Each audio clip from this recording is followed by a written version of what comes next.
ಶ್ರೀ ಗುರುಭ್ಯೋ ನಮಃ. ಗುರುಬ್ರಹ್ಮ ಗುರುವಿಷ್ಣು ಗುರುದೇವೋ ಮಹೇಶ್ವರ. ಗುರು ಸಾಕ್ಷಾತ್ ಪರಬ್ರಹ್ಮ ತಸ್ಮೈ ಶ್ರೀ ಗುರುವೇ ನಮಃ. ಸಮಸ್ತ ನಾಡಿನಲ್ಲೂ ಕೂಡ ಸಾತ್ವಿಕತೆಯನ್ನು ಬಿತ್ತಲು, ಶಾಂತಿಯನ್ನು ಬಿತ್ತಲು, ಜನರ ಕಷ್ಟ ನಷ್ಟಗಳಿಗೆ ಸ್ಪಂದಿಸಲು ಭಗವಂತ ಹಲವಾರು ರೂಪದೊಳಗೆ ಈ ಭೂಮಿಗೆ ಅವತರಿಸಿದ್ದಾನೆ. ಎಷ್ಟೋ ಜನ ಶರಣರು, ಸಂತರು, ಅವಧೂತರು, ಸತ್ಪುರುಷರು ಈ ಭೂಮಿ ಮ್ಯಾಗ ಆಗಿ ಹೋಗಿದ್ದಾರೆ. ಅವರೆಲ್ಲರ ಸಾಲಿಗೆ ಸೇರುವಂತಹ ಮಹಾಸಾಧ್ವಿ ಶರಣೆ ಯಾರು ಅಂತಂದ್ರೆ ಗದಗ ಜಿಲ್ಲೆಯ ರೋಣದ ಹತ್ತಿರ ಬರುವಂತಹ ಇಟಗಿಯ ಭೀಮವ್ವ ತಾಯಿ. ಇಟಗಿಯ ಭೀಮವ್ವ ತಾಯಿಯ ಚರಿತೆ ಎಷ್ಟು ಅದ್ಭುತವಾಗೈತಿ ಅಂದ್ರೆ, ಹೆಣ್ಣು ಮಗಳು ಕೂಡ ಸಾತ್ವಿಕತೆಯನ್ನ ಬಿತ್ತಲು ತಮ್ಮ ಜೀವನವನ್ನು ಎಷ್ಟು ಮುಡಿಪಾಗಿಟ್ಟಿದ್ದಾರೆ ಅನ್ನೋಕ ಇವರೊಬ್ರು ಸಾಕ್ಷಿ. ಯಾಕಂತಂದ್ರೆ ಸಮಾಜದೊಳಗೆ ಮೊದಲಿನಿಂದಲೂ ಹೆಣ್ಣನ್ನ ಮೂದಲಿಸಿ ಹಿಂದೆ ಸರಿಸುವಂತಹ ಸಂದರ್ಭದೊಳಗೆ ತನ್ನ ದಿಟ್ಟ ನೇರವಾದಂತಹ ನಡೆ ನುಡಿಯಿಂದ ನಾಡಿನ ಉದ್ದಗಲಕ್ಕೂ ಧರ್ಮವನ್ನ ಉಳಿಸಲು, ಸಾತ್ವಿಕತೆಯನ್ನ ಬೆಳೆಸಲು, ಶಾಂತಿಯನ್ನ ಮೂಡಿಸಲು ಹೆಣ್ಣು ಮಕ್ಕಳು ಆಗೂ ಕೂಡ ಪ್ರಯತ್ನ ಪಟ್ಟಾರ. ಈಗಲೂ ಕೂಡ ಪ್ರಯತ್ನ ಪಡ್ತಾ ಇದ್ದಾರೆ, ಮುಂದೂ ಕೂಡ ಪಡ್ತಾರ. ಎಲ್ಲವನ್ನ ಸೃಷ್ಟಿಯಲ್ಲಿ ನಾವು ಹೆಣ್ಣಿಗೆ ಹೋಲಿಸ್ತಾ ಬಂದರೂ ಕೂಡ ಹೆಣ್ಣಿಗೆ ಇನ್ನೂ ಅದರ ಗೌರವ, ಸ್ಥಾನಮಾನ ಅವಳಿಗೆ ಸಿಗ್ತಾ ಇಲ್ಲ. ಅಂಥ ಸಂದರ್ಭದೊಳಗೆ ಆಗಿನ ಕಾಲದೊಳಗೆ ಸುಮಾರು 200 ವರ್ಷಗಳ ಮುಂಚೆ ಈ ನಾಡಿನೊಳಗೆ ಧರ್ಮವನ್ನ ಉಳಿಸಲು ಬಂದಂತಹ ಮಹಾಮಾತೆ ಯಾರು ಅಂತಂದ್ರೆ ಇಟಗಿಯ ಭೀಮವ್ವ.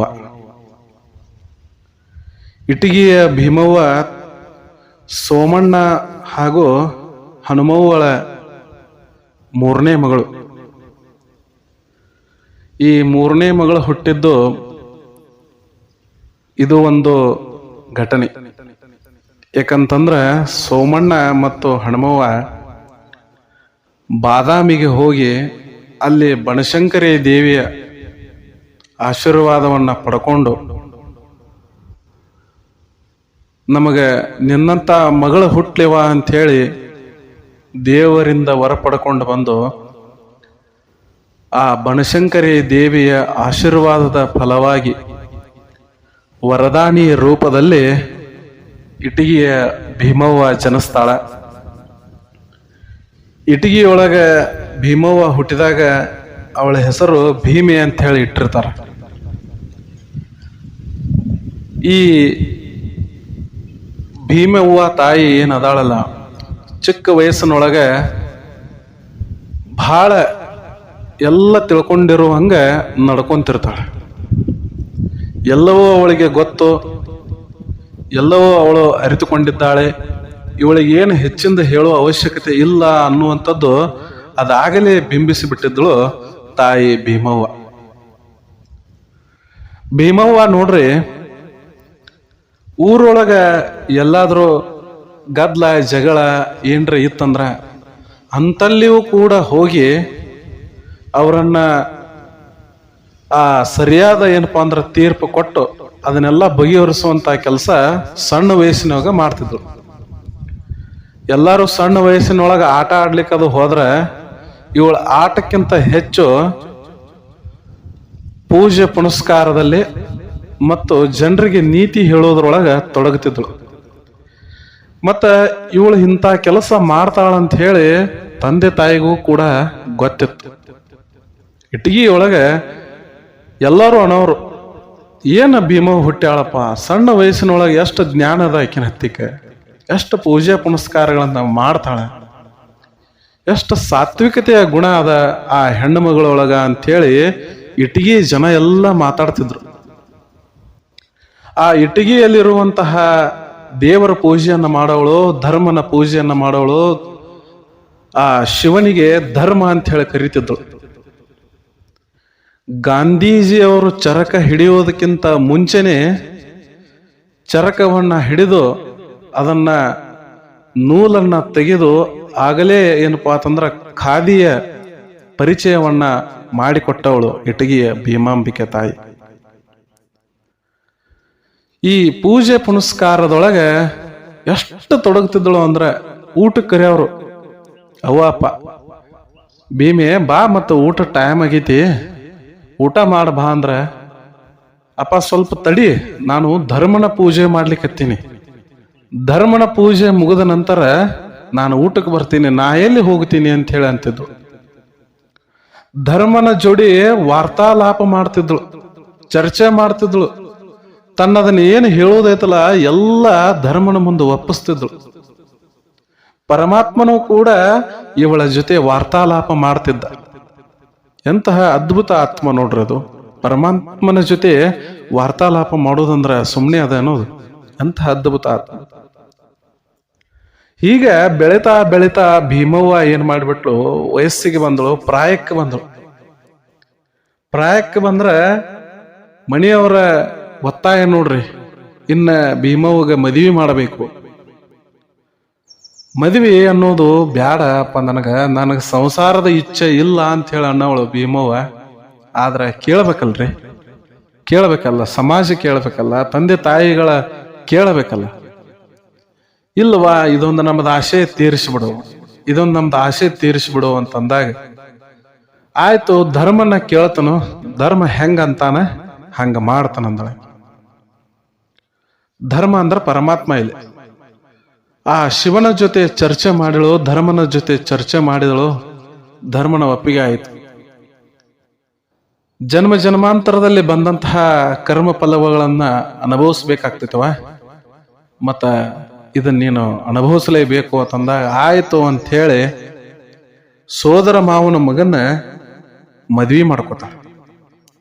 ಸೋದರ ಮಾವನ ಮಗ ಯಾರು ಅಂತಂದ್ರ ಒಗಿದಾಡಪ್ಪ. ಈ ಒಗಿದಾಡಪ್ಪನ ಜೊತೆ ಮದುವೆ ಮಾಡಿಕೊಂಡ್ಲು. ಈ ಸೋದರ ಮಾವನ ಮಗನೂ ಕೂಡ ನೋಡ್ರಿ ಅಷ್ಟು ತೀಕ್ಷ್ಣ ಬುದ್ಧಿ ಇದ್ದಂತವ ಇಲ್ಲಾಗಿದ್ದ, ಸ್ವಲ್ಪ ಮಂದ ಬುದ್ಧಿಯಾವಿದ್ದ. ಮಂದ ಬುದ್ಧಿಯಾವಿದ್ದ, ಹೆಂಡತಿ ಮ್ಯಾಗ ಬಹಳ ಪ್ರೀತಿಯನ್ನ ಇಟ್ಕೊಂಡಾವಿದ್ದ. ಹೆಂಡತಿಗೆ ಅಪ್ಪಣೆನೂ ಕೊಟ್ಟಿದ್ದ, ಏನಂತಂದ್ರ ನಾನು ಎಲ್ಲೇ ಕೆಲಸಕ್ಕೆ ಹೋಗ್ಲಿ ಏನೋ ಹೋಗ್ಲಿ, ನೀನು ಮನ್ಯಾಗ ಒಬ್ಬಕಿನ ಇರಬೇಡ, ನಿನ್ನ ಧರ್ಮನ ಪೂಜೆ ಏನು ಮಾಡೋದೈತಲ್ಲ ಅದನ್ನ ನೀನು ಮಾಡುತ್ತ ಬಾ, ಅದನ್ನ ಬಿಡಬೇಡ ಅಂತ ಹೇಳಿ ಗಂಡನೂ ಕೂಡ ಹೆಂಡತಿಗೆ ಅಪ್ಪಣೆ ಕೊಟ್ಟಿದ್ದ. ಯಾವೂರಿಗೆ ಮದುವೆ ಮಾಡಿ ಕೊಟ್ಟಿದ್ರು ಅಂತಂದ್ರ ಅಲ್ಲೇ ಪಕ್ಕದಲ್ಲಿರುವಂತ ಕೊಪ್ಪ ಗ್ರಾಮಕ್ಕೆ ಕೊಟ್ಟಿದ್ರು. ಕೊಪ್ಪ ಮತ್ತು ಇಟಗಿ ಅಲ್ಲಿದಲ್ಲೇ ಅದಾವ್ರಿ. ಅವಾಗ ಭೀಮವ್ವ ನೋಡ್ರಿ ಸದಾ ಇಟಗಿಗೆ ಹೋಗಕ್ಕೆ ಧರ್ಮನ ಪೂಜೆ ಮಾಡಕ್ಕೆ ಬರಕ್ಕೆ, ಇಟಗಿಗೆ ಹೋಗಕ್ಕೆ ಧರ್ಮನ ಪೂಜೆ ಮಾಡಕ್ಕೆ ಬರಕ್ಕೆ. ಇವನು ಒಗೆದಾಡಪ್ಪ ಏನ್ ಮಾಡವ, ಗಂಡ ಮನೆಯೊಳಗೆ ಏನಪ್ಪಾ ಅಂತಂದ್ರ ಹೆಂಡತಿ ಇದ್ದಾಗ ಚಂದಂಗೆ ಒಂದು 4 ಮಾತಾಡವ, ಇಲ್ಲ ಅಂತಂದ್ರ ಹೊಲಕ್ಕೆ ಹೋಗಿಬಿಡವ. ಇಷ್ಟೇ ನಡೆದಿತ್ತು ಅವ್ರದ್ದು. ಇಷ್ಟ ನಡೆದಿತ್ತು, ಸಂಸಾರ ಏನೋ ನಡೆದಿತ್ತು. ಆದ್ರ ಮಂದಿ ಕಣ್ಣ ಮಾತ್ರ ಕೆಂಪಾಗಿತ್ತು. ಯಾಕಂದ್ರ ಒಗೆದಾಡಪ್ಪನ ತಲೆಯಾಗ ತುಂಬತಿತ್ತು ಮಂದಿ ಏನು ಅಂತಂದ್ರ, ಅಲ್ಲೋ ನಿನ್ನ ಹೆಂಡತಿಯನ್ನ ಏನಪ್ಪಾ ಅಂತಂದ್ರ ದಿನಾಲು ಇಟಗಿಗೆ ಕಳಿಸ್ತಿ, ನೀ ಹೊಲದೊಳಗಿರ್ತಿ, ನಿನ್ನ ಹೆಂಡತಿ ದಿವಸ ಹೋಗುದು ಬರೋದು ಮಾಡ್ತಾಳು, ಹೆಂಗೋ ಅಂತ ಅಂದ್ರವ್ರು. ಹೆಂಗೋ ನಿಮ್ ಸಂಸಾರ ಹೆಂಗಿದು? ಮೊದಲ ಮಂದ ಬುದ್ಧಿ ಇವ ಗಂಡ. ಏನಿಲ್ಲ, ನಾನು ಮೊದಲ ಅಪ್ಪಣೆ ಕೊಟ್ಟಿದ್ದೆ, ನನ್ನ ಹೆಂಡತಿಗೆ ಧರ್ಮನ ಪೂಜೆ ಮಾಡ್ಲಿಕ್ಕೆ ನಾನು ಒಪ್ಪಿಗೆ ಕೊಟ್ಟಿದ್ದೆ, ಆಕೆ ಮಾಡ್ಲಿ ಬಿಡಂದವ. ನೋಡ್ರಿ, ಅವ್ರು ಯಾವ ಅರ್ಥದೊಳಗ ಮಾತಾಡ್ತಾರ, ಇವ್ ಯಾವ ಅರ್ಥದೊಳಗ ಮಾತಾಡ್ತಾನ. ಆದ್ರೂ ಸಂಸಾರದೊಳಗೆ ಎಷ್ಟ ಸಮಸ್ಯೆ ಇದ್ರು ಬಹಳ ಚಂದ ನಿಗಸ್ಕೊಂಡು ಹೋಗಕ್ಕೆ ಭೀಮವ್ವ ಬಹಳ ಸುಲಲಿತವಾಗಿ ನಡೆದಿತ್ತು. ಹೀಗಿದ್ದಾಗ ನೋಡ್ರಿ, ಆ ಏನ ಗಂಡನ ಮನೆಯಾಗಿದ್ದಳು, ಆ ಸೋದರ ಮಾವ ಇದ್ದ. ಸೋದರ ಮಾವನ ತಲೆ ತುಂಬಿತ್ತು ಮಂದಿ. ಸೊಸಿ ದಿನ ಇಟ್ಟಿಗೆಗೆ ಹೋಗಿ ಬರ್ತಾಳಂತ, ಮತ್ತ ನಿನ್ನ ಮಗನ ಜೋಡಿ ಸಂಸಾರ ಮಾಡವಾಳಗ್ಯಾಳ, ಹೆಂಗಿದು? ಇಟಿಯಾಗ ಯಾರು ಜೋಡಿಯರೇ ಮತ್ತ ಏನಾರ ನಡೆದೈತೇನೋ ಅಂತ ಹೇಳಿ ಇಂಥ ಹೊಲಸು ವಿಚಾರವನ್ನ ಆ ಗಂಡನ ಅಪ್ಪಗ ಅಂದ್ರ ಮಾವಗ ತಲೆ ತುಂಬಿ ಬಿಟ್ಟು ನೋಡ್ರಿ ಮಂದಿ. ಚಲೋ ಇರೋದನ್ನ ನೋಡೋದಾಗುದಿಲ್ಲ ಈಗಿನ ಸಮಾಜದೊಳಗ ಅಂತ ಹೇಳಿ ನಾವು ಅನ್ಬೋದು. ಆಗೋ ಇತ್ತರಿ ಇಂಥ ಮಂದಿ. ಹಿಂಗೇನಿಷ್ಟ ತಲೆಯಾಗ ತುಂಬಿ ಬಿಡ್ತಲ್ಲ. ಮಾವಿದ್ದವ ನೋಡ್ರಿ ಎಷ್ಟು ಧರ್ಮದ ಪರ ನಡೀತಿದ್ದಳು ಅಂತ ಹೇಳಿ ಮೊದಲ ಏನ್ ಅಂತಿದ್ದ, ಅದ ಮಾವ ತಲೆಯೊಳಗ ದಿನ ವಿಚಾರ ಮಾಡಾಕತ್ತ. ಈಗ ಇಟ್ಟಿಗೆಗೆ ಹೋಗಿ ಪೂಜೆನ ಮಾಡ್ತಾಳೋ ಏನು ಮತ್ತೆ ಬ್ಯಾರೆ ಏನ್ ನಡ್ಸಾಳೋ ಅಂತ ಹೇಳಿ ಅವನ ತಲೆಯಾಗ ವಿಚಾರ ಬರಾಕೈತಿ. ಆವಾಗ ಅದ ಕೊಪ್ಪ ಗ್ರಾಮದೊಳಗ ಒಬ್ಬ ಮಾಟ ಮಂತ್ರ ಮಾಡಿಸುವಂತವಿದ್ದ, ಭಾನಾಮತಿ ಮಾಡುವಂತವಿದ್ದ. ಅವನು ಕರೆಸಿದ ಮಾವ ಕರೆಸಿ ಹೇಳಿದ, ನೋಡು ನನ್ನ ಸೊಸಿ ಹಿಂಗ ಬೇರೆ ಮಾಡ್ಲಿಕ್ಕತ್ತಾಳ, ಮತ್ತ ಆಕಿ ಹೆಂಗಾರೆ ಮಾಡಿ ಮನ್ಯಾಗ ಇರಂಗ ದಿಗ್ಬಂಧನ ಮಾಡಬೇಕು ಅಂತ ಹೇಳಿ. ಆಯ್ತು ಅಂತ ಹೇಳಿ ಭಾನಾಮತಿ ಮಾಡವನು ಅದು ಇದು ತಂದು ಎಲ್ಲ ದಿಗ್ಬಂಧನೆ ಮಾಡಿ ಒಂದ ಕೋಲಿ ಒಳಗ ಹಾಕಿ ಕೀಲಿ ಹಾಕಿಬಿಟ್ಟ. ಅಪ್ಪ ಇಂಥ ಕೆಲಸ ಮಾಡ್ಲಿಕ್ಕತ್ತಾನ. ಅದರ ಮಗ ನೋಡ್ರಿ, ಮಗ ಹೆಂಡತಿಯ ಪರವಾಗಿದ್ದ. ಅಪ್ಪ ಹಿಂಗ್ಯಾಕ್ ಮಾಡ್ಲಿಕ್ಕತ್ತಿ, ಆಕಿ ನಿನ್ ಸೊಸಿ ಅದಾಳ, ಅವಳ ಮ್ಯಾಗ ಏನಪ್ಪಾ ಅಂತಂದ್ರ ಇಂಥ ನಿಂದನೆ ಮಾತುಗಳನ್ನ ಆಡುವುದು ತಪ್ಪು, ಹಿಂಗ್ ಮಾಡಕ್ ಹೋಗ್ಬೇಡ ಅಂದ. ನೋಡ್ರಿ, ಮಂದ ಬುದ್ಧಿ ಇದ್ರುನು ಎಂತ ಸಾತ್ವಿಕ ಗುಣ ಇದ್ದು ಅವನ ಹತ್ತಿಗ. ಇಂತಹ ಸಾತ್ವಿಕ ಗುಣ ಐತಂತ ಹೇಳೇನ ಪರಮಾತ್ಮ ಕೂಡ ಅವರಿಬ್ಬರಿಗೂ ಏನಪ್ಪಾ ಅಂತಂದ್ರ ಮದುವೆ ಆಗುವಂತ ಅವಕಾಶ ಮಾಡಿಕೊಟ್ಟಿದ್ದ. ನೋಡ್ರಿ, ಆ ದಿವಸ ರಾತ್ರಿ ತಂದೆ ಮಗ ಇಬ್ಬರು ಹೊರಗೆ ಮಕ್ಕೊಂಡಾರ. ಒಂದು ಕೋಲೆಯೊಳಗ ಭೀಮವ್ವನ ಕೂಡಿ ಹಾಕ್ಯಾರ. ಭೀಮವ್ವ ಒಳಗಂತಾಳ, ಇಟ್ಟಿಗೆಗೆ ಹೋಗ್ಬೇಕು, ನಾನು ಧರ್ಮನ ಪೂಜೆಯನ್ನ ಮಾಡಬೇಕಾಗೈತಿ ಅಂತ ಅಂದಾಗ ಒಳಗ ಆ ಧರ್ಮನ ನೆನೆಸ್ಕೋಂತ ಕೂತಾಳ. ಹೊರಗೆ ಇಬ್ರು ಮಲ್ಕೊಂಡಾರ. ಮರದಿವ್ಸ ಬಂದ ಆ ವಾಮಾಚಾರ ಮಾಡುವಂತಹ ವ್ಯಕ್ತಿ ಬಂದ ಕೀಲಿ ತೆಗೆದು ನೋಡ್ತಾನ. ಎಲ್ಲ ಗಂಡ ಮಾವ ಎಲ್ಲರೂ ಕೀಲಿ ತೆಗೆದು ನೋಡ್ತಾರ. ಒಳಗ ಭೀಮವ್ವ ಇಲ್ಲ. ಎಲ್ಲಿ ಹೋಗ್ಯಾಳ? ಎಲ್ಲಾರು ಕೂಡಿ ನೋಡಿ ದಿಗ್ಭ್ರಾಂತರಾದ್ರು. ಎಲ್ಲಿ ಹೋಗ್ಯಾಳ ಭೀಮವ್ವ? ಎಲ್ಲಿದಾಳ? ಕೀಲಿ ಹಾಕಿದ್ದ ಐತಿ. ಹಿಂದಿನ ಹಿತ್ಲಕ್ಕೆ ಬಾಗಲಿಲ್ಲ, ಏನಿಲ್ಲ, ಒಂದು ಕೋಲಿ ಒಳಗ ಅದಾಳ. ಕೀಲಿ ಹಾಕಿರೋ ಹೆಂಗ್ ಹೋದಳಕಿ? ಇಟ್ಟಿಗ್ಯಾಗ ಏನ್ರಿ ಅದಾಳನ್ ಅಂತ ಹೇಳಿ ನೋಡಾಕ್ ಹೋದ್ರು 3 ಜನ. ಮೂರು ಜನ ಹೋದ್ರ ಇಟ್ಟಿಗೆ ಒಳಗ ತಂದೆಯ ಮನೆಯಿಂದ ಹೊರಗೆ ಬಂದ್ಲು. ಮಾವಾರ, ಪತಿದೇವ್ರ ಈಗ ಬಂದ್ರೇನ್ರಿ? ಬರ್ರಿ, ನಾನ ಈಗಿದ ಧರ್ಮನ ಪೂಜೆ ಮಾಡಿ ಬಂದೆ ನೋಡ್ರಿ ಅಂತ ಹೇಳಿ ಅಂದ್ಬಿಟ್ಲು ಹೆಣ್ಮಗಳು. ಮಾವಗ ಕಾಲಾಗಿಂದ ತಗೊಂಡು ಮಾರಿಗೆ ಬಡ್ಕೊಂಡಂಗಾಯ್ತು. ಇಂಥ ಧರ್ಮದ ಹಾದಿಯಲ್ಲಿ ನಡೆಯುವಂತಹ ನನ್ನ ಸೊಸೆಯ ಮ್ಯಾಗ ಏನಪ್ಪಾ ಅಂದ್ರೆ ನಾನು ಅನುಮಾನ ಪಟ್ಟೆ. ಎಂತಹ ದೊಡ್ಡ ತಪ್ಪು ಮಾಡಿಬಿಟ್ಟು ನಾನು ಈ ಮೂರ್ಖ ಜನರ ಮಾತುಗಳನ್ನ ಕೇಳಿ ಇಂಥವಳಿಗೆ ನಾನು ಏನಪ್ಪಾ ಅಂತಂದ್ರ ಅಪಚಾರ ಮಾಡಿಬಿಟ್ಟೆ ಅಲ್ಲ ಅಂತ ಹೇಳಿ ಮೊಮ್ಮಲ ಮರಗಿದ. ನಂದು ತಪ್ಪಾಯ್ತವ ಮಗಳ, ನಂದು ತಪ್ಪಾಯ್ತು, ನನ್ನ ತಪ್ಪನ್ನ ಕ್ಷಮಿಸಿ ಬಾ ಒಂದಿನ ಗಂಡವನ್ನ ಮನಿಗೆ ಅಂತ ಹೇಳಿ ಮತ್ತ ಸೊಸೆಯನ್ನ ಕರ್ಕೊಂಡು ಕೊಪ್ಪಕ್ಕೆ ಕರ್ಕೊಂಡು ಬಂದ ಮಾವ. ಗಂಡ ಹೆಂಡತಿ ಇಬ್ಬರು ಬಂದ್ರು. ನೋಡ್ರಿ, ಇಂತಹ ಸಾಧ್ವಿ ಶಿರೋಮಣಿಯ ಮ್ಯಾಗ ಅನೇಕ ಜನರು ಅನೇಕ ರೀತಿಯ ಅಪವಾದಗಳನ್ನು ಹಾಕಿದ್ರು ಕೂಡ ಅವರಿಗೆ ಒಳ್ಳೇದಾಗಲಿ ಅಂತ ಹೇಳಿ ಧರ್ಮಗ ಬೇಡ್ಕೊತಿದ್ಳು, ಪರಮಾತ್ಮಗ ಬೇಡ್ಕೊತಿದ್ಳು. ಇಟಗಿಯ ಭೀಮವ್ವ ತಾಯಿ ಬೇಡ್ಕೊಂತಿದ್ಳು. ಕಷ್ಟ ಅಂತ ಹೇಳಿ ಬರೋರು, ಯವ್ವ ಇಂಥ ಕಷ್ಟ ಬಂದೈತಿ, ನಮಗ್ ಮಕ್ಕಳಿಲ್ವಾ ತಾಯಿ, ನಮಗ್ ಮಕ್ಕಳಿಲ್ವಾ ಅಂದಾಗ ಧರ್ಮನ ನಾ ಕೇಳ್ಕೊಂತನ, ನಾನು ನಿಮ್ಮ ಪರವಾಗಿ ಧರ್ಮನನ್ನ ಕೇಳ್ಕೊಂತನು, ನಿಮಗ ಮಕ್ಕಳಾಗ್ತಾವ, ಏನು ಚಿಂತೆ ಮಾಡಕ್ ಹೋಗ್ಬೇಡ್ರಿ ಅಂತ ಹೇಳಿ ಆಶೀರ್ವಾದ ಮಾಡ್ತಿತ್ತು. ಆಶೀರ್ವಾದದ ಫಲದಿಂದ ಅವರಿಗೆ ಮಕ್ಕಳಾಗುತ್ತಿದ್ದು. ಹಿಂಗ ಒಂದು ಸಲ ಏನಾಗಿತ್ತು, ನಾಗರ ಪಂಚಮಿ ಬಂದಿತ್ತು. ನಾಗರ ಪಂಚಮಿ ಬಂದಿತ್ತು. ಮಂದೆಲ್ಲ ಹಾಲು ತಗೊಂಡು ಹುತ್ತಕ್ಕೆ ಹಾಲು ಎರಿಬೇಕು, ನಾಗಪ್ಪಗೆ ಹಾಲು ಎರಿಬೇಕು ಅಂತ ಹೇಳಿ ಹಾಲು ಒಯ್ಯಕತ್ತಿತ್ತು. ಆಗ ಭೀಮವ್ವನ ಕರ್ಯಾಕ ಬಂದ್ರು. ಭೀಮವ್ವ ಬಾ ಮತ್ತ ಹುತ್ತಕ್ಕೆ ಹಾಲು ಹಾಕಿ ಬರ್ನು ಅಂತ ಹೇಳಿ. ಇಲ್ಲ ಹುತ್ತಕ್ಕೆ ಯಾಕೆ ಹಾಲು ಹಾಕ್ತೀರಿ? ಹಾಲು ಕುಡಿಯಲಾಕ ಹಾಲು ಏನ್ ನೀವು ಹಾಕ್ಲಿಕ್ಕೆ ಎಲ್ಲಿ ಹೊಂಟಿರ್ಲ, ಯಾರಿಗೆ ಹಾಲು ಕುಡಿಸ್ಬೇಕಂತಿರ್ಲ, ಅವರ ಇಲ್ಲಿ ಬಂದ ಹಾಲು ಕುಡಿತಾರ. ನೀವ ನೋಡ್ರಿ ಬೇಕಾರ ಅಂತ ಹೇಳಿ ಮನ್ಯಾಗೆಲ್ಲ ಹೆಣ್ಮಕ್ಳು ನಿಲ್ಲಿಸಳು. ಭಕ್ತಿಯಿಂದ ಬೇಡ್ಕೊಂಡ್ಲು. ನಾಗಪ್ಪ ಮನಿಗೆ ಬಂದ. ನಾಗಪ್ಪ ಮನಿಗೆ ಬಂದ. ಆ ಹಾವಿನ ಮುಂದ, ನಾಗಪ್ಪನ ಮುಂದ ಹಾಲಿಟ್ಟ, ಯಪ್ಪ ಕುಡಿ, ಹಾಲು ಕುಡಿ ಅಂತ ಹೇಳಿ ಹಾಲು ಕುಡಿಸಿದಳು ಮಹಾಸಾಧ್ವಿ ಆ ಭೀಮವ್ವ. ಎಷ್ಟು ಜನ ಕಷ್ಟ ಅಂತ ಹೇಳಿ ಬರೋರಲ್ಲಿ, ಎಷ್ಟು ಜನ ಕಷ್ಟ ಅಂತ ಬರೋರು.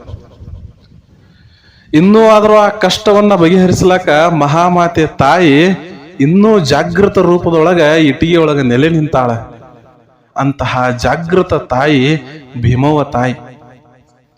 ಭೀಮವ್ವ ತಾಯಿನ ನೋಡ್ಲಾಕ ಸ್ವತಃ ನಾಗಲಿಂಗ ಮಹಾಸ್ವಾಮಿಗಳು ಮತ್ತು ಶಿಶುನಾಳ ಶರೀಫರ ಇಬ್ಬರು ಕೂಡ ಇಟಗಿಗೆ ಬಂದ್ರು. ಇಟಗಿಗೆ ಬಂದ ಅಂತಾರ, ಯವ್ವ ಭೀಮವ್ವ ತಾಯಿ ನಮಗ ಹಸು ಆಗಿತ್ವಿ.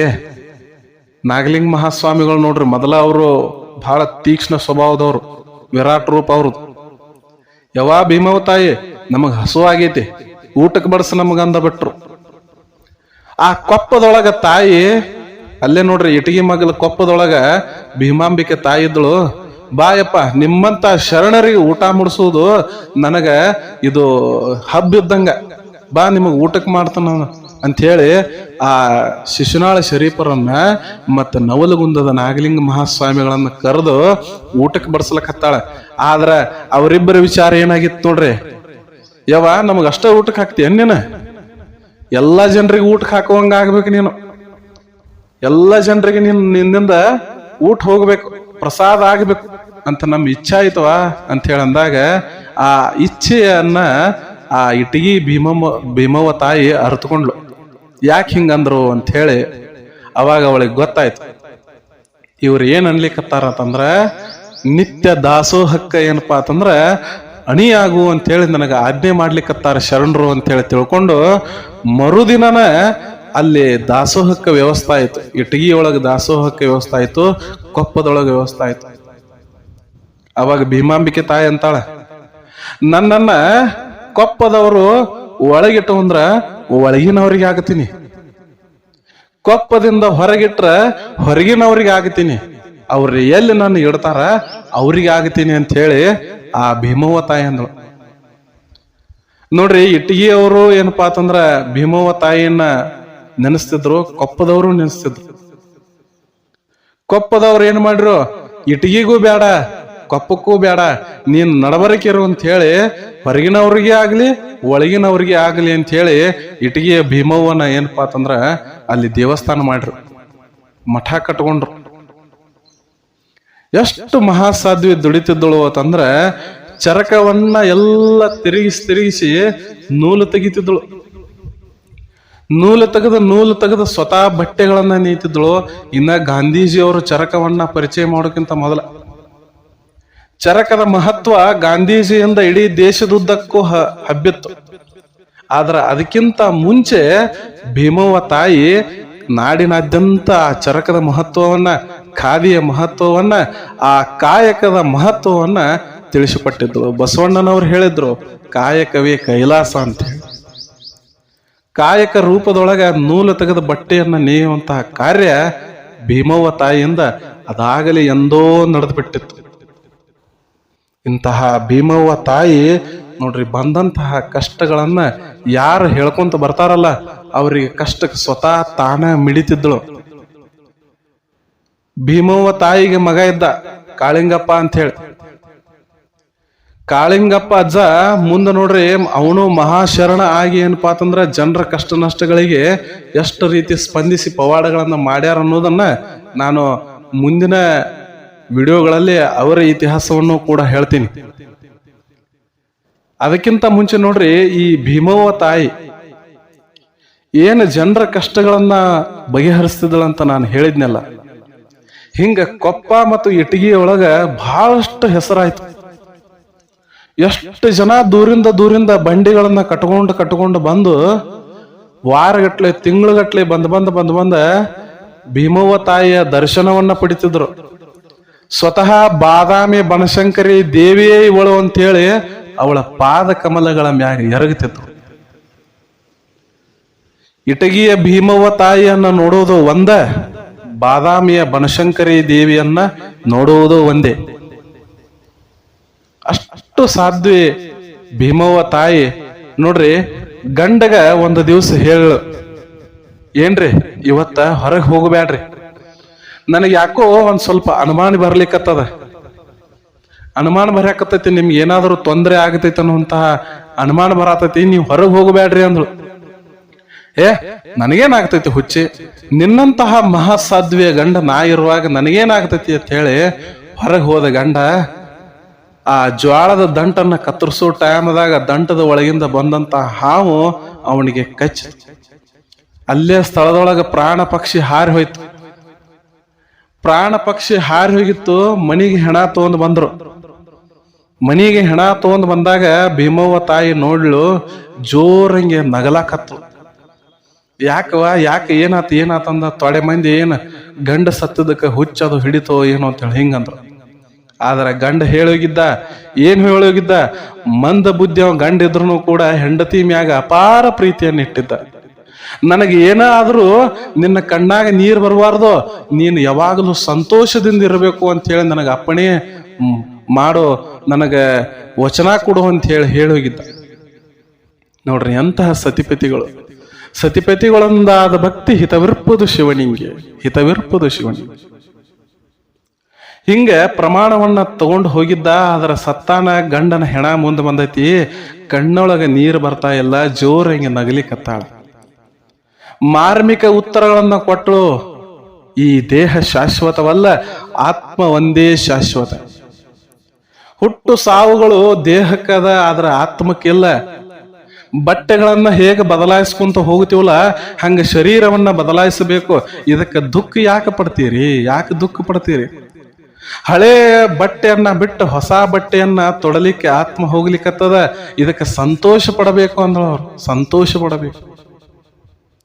ಇಂತಹ ಮಾರ್ಮಿಕವಾದಂತಹ ಉತ್ತರಗಳನ್ನ ಆಗಿನ ಸಂದರ್ಭದೊಳಗೂ ಕೊಟ್ಟು ಅಲ್ಲಿ ಜನರ ಮನ ಪರಿವರ್ತನೆಯನ್ನ ಮಾಡಿರುವಂತಹ ಮಹಾಸಾಧ್ವಿ ಇಟಗಿಯ ಭೀಮವ್ವ ತಾಯಿ.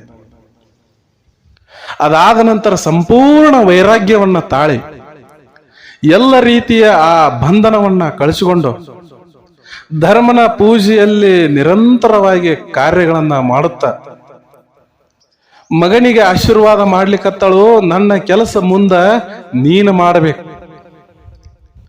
ಜನರ ಕಷ್ಟ ನಷ್ಟಗಳಿಗೆ ನೀನು ಸ್ಪಂದಿಸಬೇಕು, ಅವರ ಉದ್ಧಾರ ಮಾಡುವಂತಹ ಕಾರ್ಯ ನಿನ್ನಿಂದ ಆಗಬೇಕು ಅಂತ ಹೇಳಿ ಜನರಿಗೆ ಏನಪ್ಪಾ ಅಂತಂದ್ರ ಹೇಳೋದ್ರ ಜೊತೆ ಜನರ ಮುಂದೆ ಮಗನಿಗೆ ಏನಪ್ಪಾ ಅಂತಂದ್ರ ನೀತಿ ಬೋಧನೆ ಮಾಡಿಳು. ಅದೇ ರೀತಿ ಧರ್ಮವನ್ನ ಏನಪ್ಪಾ ಅಂತಂದ್ರ ಎತ್ತಿ ಹಿಡಿದಳು, ಕಾಯಕವನ್ನ ಎತ್ತಿ ಹಿಡಿದಳು, ಸಾತ್ವಿಕತೆಯನ್ನ ಬಿಂಬಿಸಳು, ಜನರಲ್ಲಿ ಪ್ರೀತಿ ವಿಶ್ವಾಸಗಳನ್ನ ಮೂಡಿಸಳು, ಧರ್ಮವನ್ನ ಕಾಯ್ದಳು.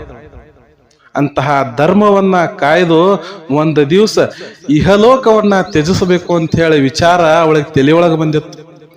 ಅದು ಹೆಂಗ್ ಬಂದಿತ್ತು ಅಂತಂದ್ರ, ಆ ಚರಕದಲ್ಲಿ ನೂಲನ್ನ ತೆಗೆಯುವ ಸಂದರ್ಭದೊಳಗ ಎಷ್ಟು ಹಿಂಜಿರನು ನೂಲ ತೆಗಿತ್ ಮುಂದ ದಾರ ಕಟ್ಟಾಗತಿತ್ತು.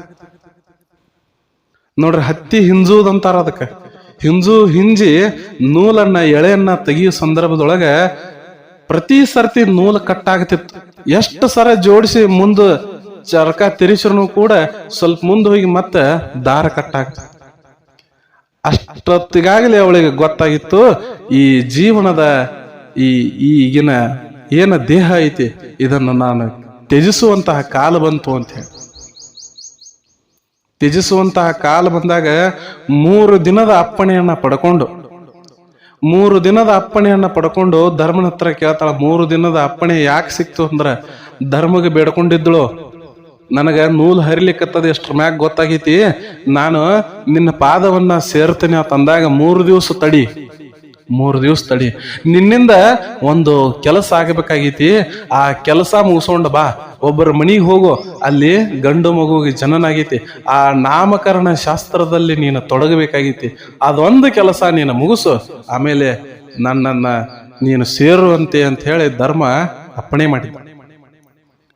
3 ದಿವಸಗಳ ಕಾಲ ಆ ಎಲ್ಲ ಕಾರ್ಯಕ್ರಮದಲ್ಲಿ, ಆ ಹೆಸರಿಡುವ ಕಾರ್ಯದಲ್ಲಿ ತೊಡಗಿ 3 ದಿವಸ ಅಪ್ಪಣೆಯನ್ನ ಪಡ್ಕೊಂಡು ಇಹಲೋಕವನ್ನ ತ್ಯಜಿಸಿದಳು ತಾಯಿ ಭೀಮವ್ವ.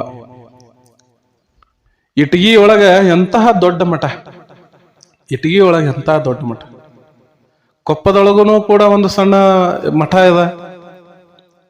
ಎಂತಹ ಅದ್ಭುತವಾದಂತಹ ಮಠಕ್ಕೆ ನೀವು ಹೋಗಿ ಈಗಲೂ ಕೂಡ ಜೋಡು ಗಾಯಿ ಏನಪ್ಪಾ ಅಂತಂದ್ರ ನೀವು ಅಲ್ಲಿ ಕಟ್ಟಿ ಹರಕೆಯನ್ನ ನೀವು ಕಟ್ಟಿದ್ದೆ ಆದ್ರೆ 1 ವರ್ಷದೊಳಗ ಹರಕೆ ತೀರ್ತದ.